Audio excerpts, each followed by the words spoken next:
We all need to find ourselves as we grow up, a process that continues well into adult life. I think we can all agree it's not easy. Now, what if you're caught in the in-between of a biracial identity? You're not one or the other, you're both. But people want to put you in just one box. This is an experience Natalie knows all too well, and she's sharing it with us today. Natalie, I'm so happy you're joining us today. I've been wanting to talk to you about this for quite some time. I follow your feeds, and I know you speak about it on social media. You recently shared that, and this is your quote, "Being a biracial woman has given me an identity crisis that I'm only now beginning to sort through." Can you expand on that a bit for us?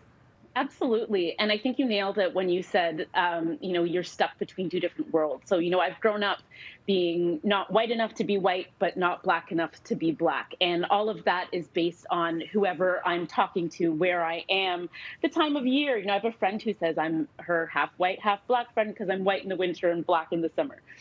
So, you're always just trying to figure out where exactly you belong. And, I saw a meme the other day, which was someone looking on a form to tick a box and there was black or there was white. And where do I go? Where do I fit in?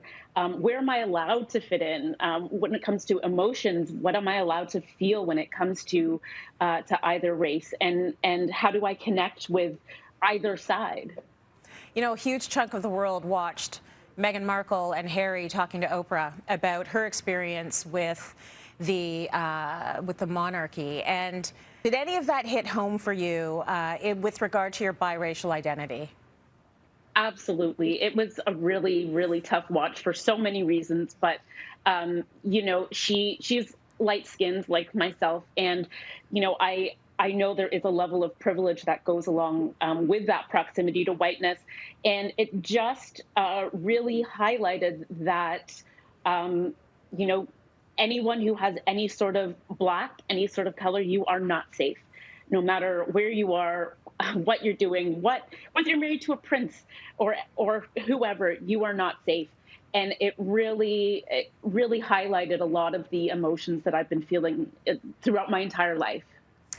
It's terrible to even say this, but you've been told to your face that your children aren't yours. So tell us about your experiences as a biracial mom to biracial kids. Well, my kids are mixed. I've learned a lot from my parents. My parents dealt with this with me. I've been taken away from my father at security at airports because they don't think that he's my father. So that kind of prepared me. Of course, as it was said in the interview, when I was pregnant with my boys, what color are they going to be? So I kind of prepared myself in a way. I legally changed my name on my passport. So going through the airport, we'd all have the same last name, but still customs. I've been asked what my relationship to the children are. My middle son has blonde hair and blue eyes, white blonde hair. And I'm constantly asked what my relationship is to him, if I'm the nanny, and to prove that I'm his mom. And I don't, bar showing my loose skin. What am I, what am I supposed to say? Prove that this is my son. So, I always travel with a notarized letter from my husband, saying that, these are my children. And, with my parents, this is what I've learned. This is unfortunately my reality. That hurts. As a mommy, that hurts. When you're living at the intersection of different identities, that hurts. And cultures, some have described a sort of racial imposter syndrome. Has this been your experience, and what are your thoughts on that? 100%, 100%, especially this summer. I was struck with so many emotions, around George Floyd's murder and the protests and everything we saw.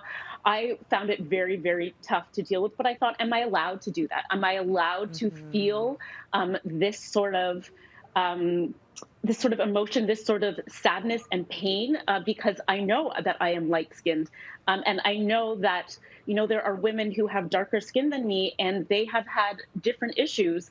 And I felt guilt for that. I felt guilt for being so light, and wondering if I get to feel that sadness, but also knowing I'm also connected to the oppressors.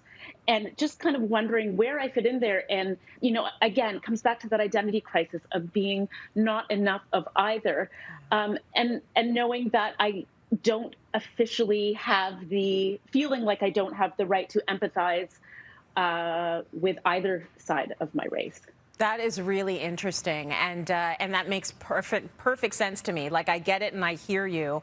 You know, I'm also learning not to look at myself as a percentage, but to look at myself using and as well. So I am a Black woman, and I am a white woman, and I am biracial. And there are experiences that I have that are universally Black, and there are experiences that I have that are universally white, and experiences that are universally biracial. But there are also very different experiences that other people have. But also in terms of representation, I know there are kids like me, and my sister and I were talking about this last night, that you see another kid that you know is biracial, and you kind of give them like a nod or a smile, like, you're going to be okay. So, you know, I'm trying to look at myself as a whole person, as opposed to just, you know, different races being Frankenstein together, and seeing biracial Meghan, seeing biracial Kamala. You know, it's really shown me that, yes, there are women who look like me, and there is a place for me. And, you know, we are a whole person, and we aren't just parts. I thank you so much for sharing your experiences. I know it's never light. It's never a light conversation. It's never innocuous when you're talking about race and identity. And so I appreciate it so much. And honestly, Nats, this is just the tip of the iceberg. We're going to get into it more and more. I want to talk about raising biracial kids. Like, there's so much that we can talk about with this topic that hasn't been mined. So thank you so much, honey. I appreciate that. Thanks for having me, Tracy. Thanks for talking about it. Yeah, absolutely. We'll talk about it ad nauseum. And I'm really happy that here at Cityline, we can sort of encourage these kinds of conversations. We want to continue these conversations about race. We are so thrilled to see them go beyond the show. The Halton District School Board has been using our Cityline Reel on Race YouTube series as a professional development tool for their educators through virtual sessions. This is what we wanted. So you can see these photos from Principal Janet Riccardelli. She sent us. It's part of the board's commitment to dismantling racism in all areas of the organization. And as I said, we love to see it.